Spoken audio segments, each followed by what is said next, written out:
राजधानी में इन दिनों चोरी की वारदात बढ़ गई है। चोरों ने बीच शहर में चोरी की घटना को अंजाम दिया है। दरअसल होली मनाने गए परिवार के सूने मकान को चोरों ने अपना निशाना बनाया और नकदी समेत जेवरात उड़ा ले गए।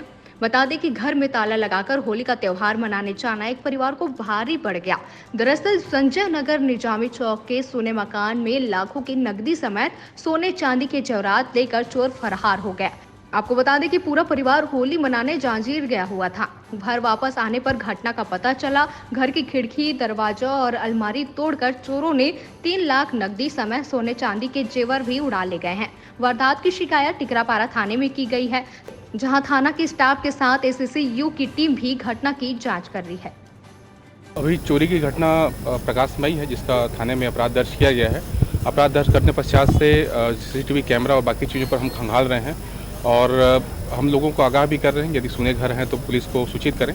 इसके अलावा जल्द ही इस पर कार्रवाई करके चोर को गिरफ्तार करके मसरूका युक्त की कार्रवाई की जाएगी। ये लगभग 1 लाख के आसपास का है, तो उस पर भी काम कर रहे हैं हम।